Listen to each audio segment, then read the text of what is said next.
Salve, salve amigos da astronomia em todo mundo! Meu nome é Sérgio Sacani, sou editor do blog Space Today e você está assistindo a mais um Space Today TV. No programa de hoje, vamos ver que um dos detectores de matéria escura conseguiu aí um excesso de sinal, que nós vamos entender o que quer dizer isso aí, e esse excesso de sinal pode estar sim relacionado à detecção da tão famosa e tão esperada partícula da matéria escura. Será que a gente finalmente descobriu a partícula da matéria escura? Os pesquisadores não afirmaram isso porque podem ser outras coisas e é isso que eu vou mostrar aqui para vocês nesse vídeo, para a gente tentar entender por que esses detectores eles são tão sensíveis, o que pode ter acontecido, o que pode ter sido detectado. Será que foi apenas uma flutuação ali estatística, algo aleatório, ou será que foi algo além dessa flutuação? Será que pode ter sido uma partícula da matéria escura? Pode ter sido outras partículas interessantes, porque existem aí outras explicações também que podem ser tão interessantes quanto a descoberta da matéria escura. Mas nós vamos entender direitinho como funciona um desses grandes experimentos de detecção da matéria escura no mundo, o Xenon. Então, fique aí ligado, manda a vinheta.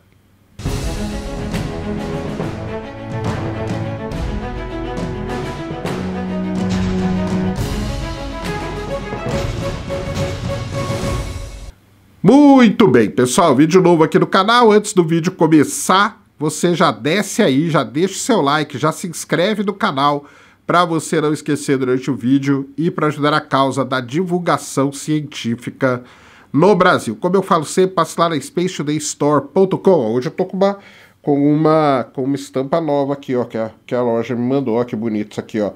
Space Odyssey 1981, quando teve início aqui os ônibus espaciais. Então passe lá, estampas novas, blusão com gorro, camisetas de manga comprida, tudo de novo aí na spacetodaystore.com, link na descrição.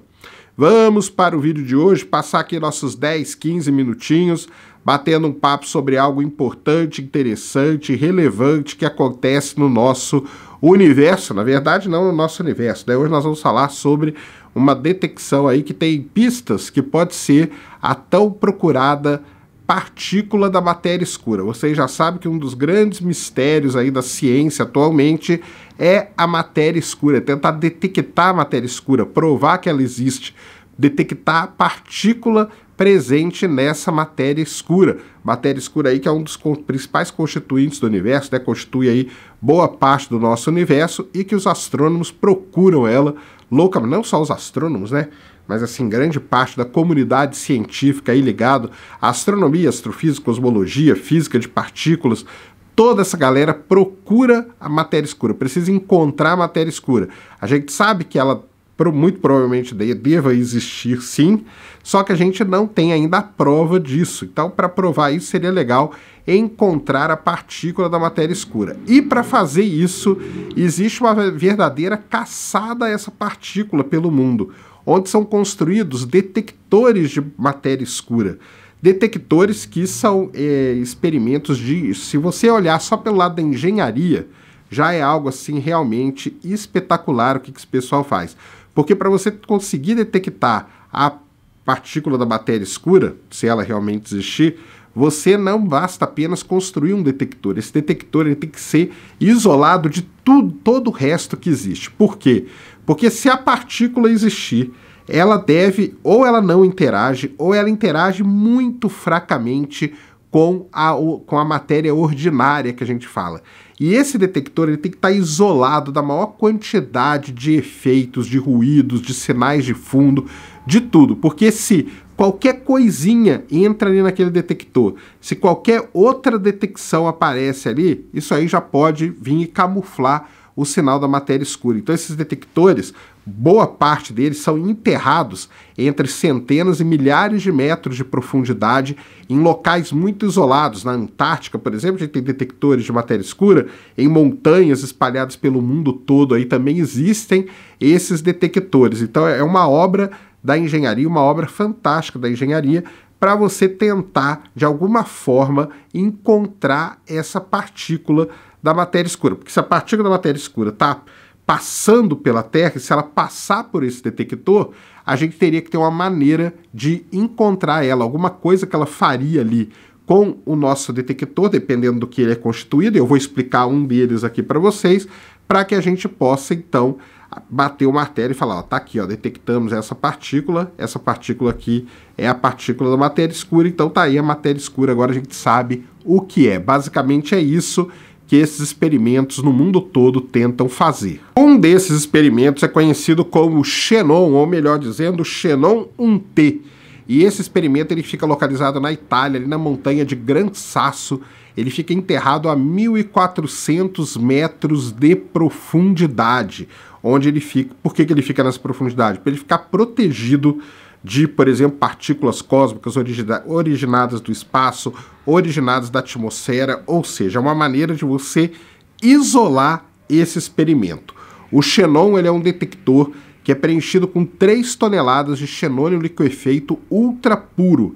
Dessas 3 toneladas, 2 toneladas funcionam como alvo para a detecção da matéria escura. A ideia é que quando uma partícula da matéria escura atinja o xenônio, que está ali na parte do detector, ela cria um pequeno sinal de luz e libera átomos do xenônio.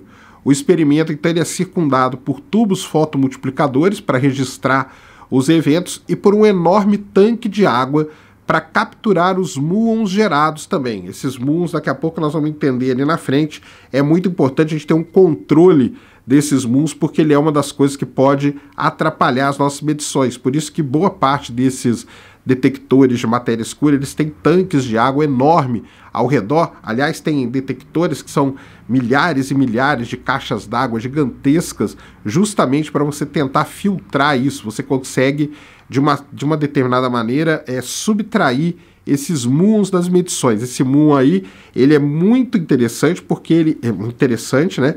Mas ele é muito ruim para a detecção da partícula da matéria escura, porque ele pode criar ali um sinal ruidoso e você não detecta, então, a partícula da matéria escura, mas detecta o muon. Então, o Xenon 1T, ou Xenon, como o pessoal chama, é esse experimento aí. Então, ele tem esse xenônio, ele tem os tubos fotomultiplicadores e ele tem esse gigantesco tanque de água ao seu redor. Bem, e como que o Xenon, então, trabalha? O detector fica ali, ele fica detectando partículas o tempo todo.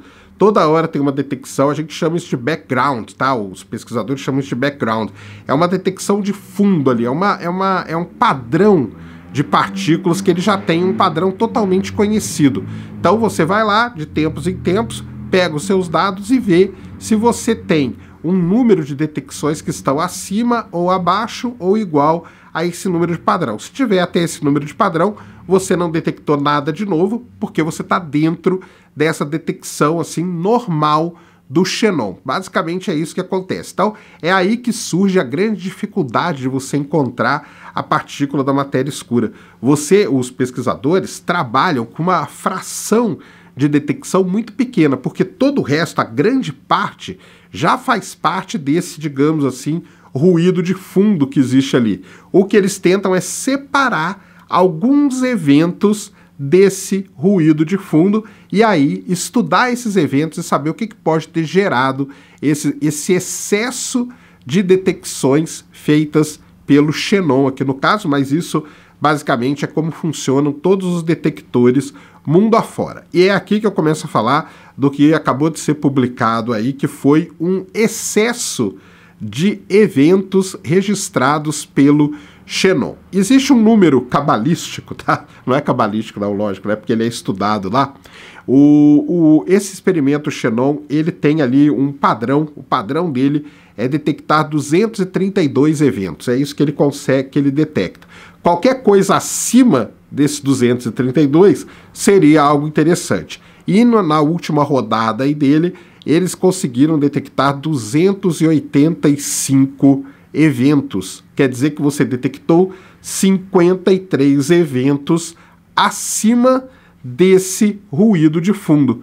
Você tem 53 eventos a mais do que você esperava ter detectado com o xenon. E é em cima desses 53 eventos que os pesquisadores começam então a trabalhar para tentar entender o que pode ter gerado esse excesso de eventos detectados pelo xenon? Será que descobrimos finalmente a partícula da matéria escura? Será que foi ela que gerou esse excesso de eventos? Em momento algum, os pesquisadores falaram isso. Na verdade, existem 3 hipóteses para explicar esse excesso de eventos, e é isso que eu vou tentar falar aqui para vocês agora, e depois vou tentar mostrar para vocês o significado estatístico de cada uma delas, para que a gente possa aí entender tudo que eles falaram. Mas coloque uma coisa na cabeça de vocês.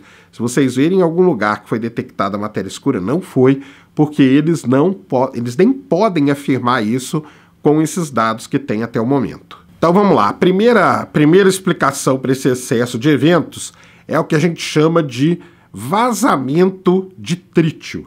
Bem, primeiro o que é trítio, né? Para quem não sabe, o hidrogênio ele aparece como isótopos, né? Então você tem o hidrogênio, você tem o deutério e você tem o trítio. O trítio é um isótopo do hidrogênio que tem 2 nêutrons, tá? Então isso aí é a primeira coisa que é importante saber.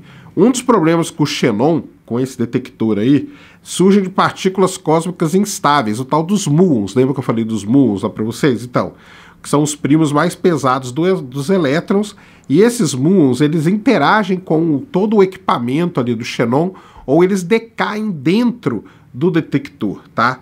Então isso é terrível para a detecção da matéria escura. Não é possível evitar os muons, mas como eu falei, por que esses detectores possuem esses tanques de água?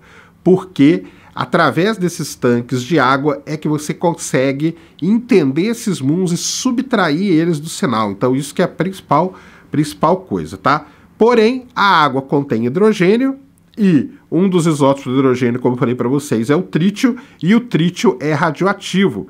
Ou seja, uma pequena quantidade dele dentro do experimento ou no tanque de água já iria gerar um sinal que seria ali capaz de gerar esses 53 eventos a mais do que o esperado no xenon, no experimento xenon, tá? Então, essa é a primeira explicação que eles deram. Pode ser apenas um vazamento desse trítio. Vazou um pouco de trítio, ele é radioativo e ele gerou esse excesso de sinal. Primeira explicação foi essa. A segunda explicação é que esse excesso aí poderia ter sido causado por neutrinos. E aí é uma coisa bem legal, porque se for essa dos neutrinos, não é tão assim desesperador não, tá? Os neutrinos, eles têm um momento magnético. O momento magnético é uma propriedade de todas as partículas, tá? Só que o que acontece? Se esse excesso de eventos foi gerado pelos neutrinos, isso mostra que o momento magnético dos neutrinos é muito maior do que o momento magnético previsto pelo modelo padrão de partículas, que é o modelo que a gente usa para entender as partículas, a física de partículas, as partículas fundamentais. Então, se foi o neutrino que gerou isso seria muito interessante, porque a gente estaria descobrindo aí uma nova física em volta de tudo isso. Como que esse neutrino tem um momento magnético maior do que aquele previsto pelo modelo padrão de partículas. Então, se for essa explicação, embora não seja a matéria escura, já é uma explicação bem interessante para que possa ser estudado o que está acontecendo com esses neutrinos. Então, ou vazamento de trítio, que é o hidrogênio radioativo, ou neutrinos que têm um momento magnético maior do que o previsto pelo modelo padrão de partículas. E a terceira explicação, aí sim, cairia na matéria escura. A terceira explicação poderiam ser a tal dos famosos áxions. Os áxions são aí um dos principais candidatos a partículas de matéria escura, os áxions que devem ter sido gerados ali no Big Bang, os áxions que são gerados no interior das estrelas, e entre essas estrelas a gente tem o Sol, e os áxions podem ser gerados pelo Sol, ou seja, o que o xenon pode ter detectado são os áxions provenientes do Sol, que passaram ali pelo xenon, pelos detectores do xenon, geraram esse excesso de sinal, e com isso, se a gente se comprovar que essa detecção foi realmente dos áxions, não quer dizer que a gente descobriu matéria escura, mas os áxions sendo candidatos à partícula da matéria escura, a gente está descobrindo uma partícula que é muito provavelmente a partícula da matéria escura. Estaríamos muito próximos da descoberta da matéria escura e da partícula da matéria escura. Então, ou é o vazamento de trítio, ou são neutrinos com campo magnético maior do que os previstos pelo modelo padrão, ou áxions gerados pelo Sol, e aí sim estaríamos detectando, descobrindo a matéria escura e a sua partícula. Como eu falei, os pesquisadores não afirmaram que a gente descobriu a matéria escura, não afirmaram que são os áxions, não afirmaram que descobrimos as partículas da matéria escura, nada disso. O que eles mostram, que eu vou explicar para vocês agora, é que a explicação mais provável é sim a dos áxions. Na estatística, quando a gente quer fazer algum experimento, alguma coisa, a gente usa um determinado, como que eu vou dizer assim, padrão, para poder falar a probabilidade daquele evento ser aquilo que a gente está estudando ou não, que é o tal do sigma, né? Então, os áxions, tá? A explicação, a hipótese dos áxions, ela tem um significado de 3,5 sigma, o que é muito interessante. Isso coloca uma probabilidade de apenas 2 para 10 mil do que foi detectado no xenon ser algo aleatório, ser ruído aleatório, ou seja, é algum sinal relevante. Se é 3,5 sigma e se é o mais provável, por que eles não batem o martelo? Porque o trítio e os neutrinos têm um significado de 3,2 sigma, ou seja, está ali muito perto. Isso mostra que que os pesquisadores estão operando no limite desse experimento chamado xenon, nesse detector chamado xenon, tá? Porque você tem os áxions com 3,5 sigma e os outros duas explicações com 3,2 sigma. Você precisa ter uma distinção maior que isso. Isso é basicamente a mesma coisa que aconteceu lá com o bóson de Higgs, tá? O bóson de Higgs e tudo mais, ele é muito difícil de ser detectado e foi ali poucos sigmas acima do resto que eles estavam procurando. E com isso que eles comprovaram, mas teve que ter uma separação boa ali para eles realmente comprovarem. E em física de partículas, o pessoal trabalha desse jeito, e aqui no caso não é diferente. Então o que vai acontecer agora? Esse detector, o Xenon 1T, que a gente chama, ele está sendo atualizado, ele está parado atualmente, tá? E ele está sendo melhorado e atualizado. Ele vai virar o experimento chamado Xenon NT. O que quer dizer isso? O Xenon NT, ele vai ter uma massa de xenônio 3 vezes maior do que o Xenon 1T. Isso quer dizer o quê? Que aquele número 232, ele vai diminuir muito. E isso vai ser muito bom, porque no caso aqui foram só 53 eventos acima desse ruído de fundo, acima desse padrão de fundo. Se você diminui isso, quer dizer que tem a chance de detectar muito mais eventos acima disso. Detectando muito mais eventos acima disso, você pode ter um significado estatístico muito maior e uma separação estatística daquilo que você está procurando, que no caso são as partículas da matéria escura, dos outros fenômenos e até mesmo de flutuações estatísticas ou de eventos aleatórios que podem acontecer nesses detectores. Então, tá aí, lembrando, não detectamos ainda a partícula da matéria escura, mas teve sim um excesso de eventos no detector xenon, que pode ser ou os áxions, que seriam a partícula da matéria escura, ou neutrinos, com momento magnético maior do que o previsto pelo modelo padrão de partículas, ou ainda o vazamento de trítio, essa aí que seria a pior das explicações para todos nós. Mas agora vamos ver, daqui a pouco esse detector vai estar rodando de novo, com uma maior sensibilidade, com um limite muito maior, e aí nós vamos poder, os pesquisadores mesmos disseram, né, que esperam com isso ter a comprovação do que eles detectaram, do que quer dizer esse excesso de eventos que eles detectaram, beleza? Então, e você, o que você acha? Qual dos três aí que você vota? Áxions, neutrinos ou vazamento de trítio? Fica à vontade, vote aí e diga aí se você acha que ainda vamos descobrir, estamos perto de descobrir aí a tão famosa, tão esperada partícula da matéria escura. Conto com vocês, deixem tudo aí nos comentários. Esse era o vídeo que eu queria trazer aqui no canal para vocês agora. Passem lá na spacetodaystore.com, aqui ó, tô com a camiseta nova aqui, ó, bem bonito, Space Odyssey 1981, o ano que iniciou aí os ônibus espaciais, spacetodaystore.com, link na descrição. Falo do curso de astronomia, Big Bang Astronomia para Leigos e Apressados. Entre aí a qualquer momento e venha ser meu aluno. E falo também nas maneiras de você ajudar o Space Today. Tem um botãozinho aqui no YouTube de Seja Membro. Tem pelo patreon.com/Space Today, apoia.c/Space Today. Tem pelo PicPay também, se você usa, pode entrar lá. Se tornou membro, manda um e-mail para spacetodaysite@gmail.com e você fará parte do seleto secreto grupo dos apoiadores do Space Today. Combinado? Dado todos os recados, feito todos os jabás, esse era o vídeo que eu queria trazer aqui no canal para vocês agora. Espero que vocês tenham gostado. Se gostou, já sabe, tapa no dedão, voadora, com tudo no peito do like. Isso ajuda pra caramba o vídeo e o canal a ganhar relevância. Nunca se esqueça do pacotão youtubístico. Compartilha, favorita, se inscreve no canal se você ainda não é inscrito. Deixa aí nos comentários o que você quiser saber. Tamo junto diuturnamente na luta contra a má divulgação científica no Brasil e contra a anemia na divulgação da astronomia no nosso país.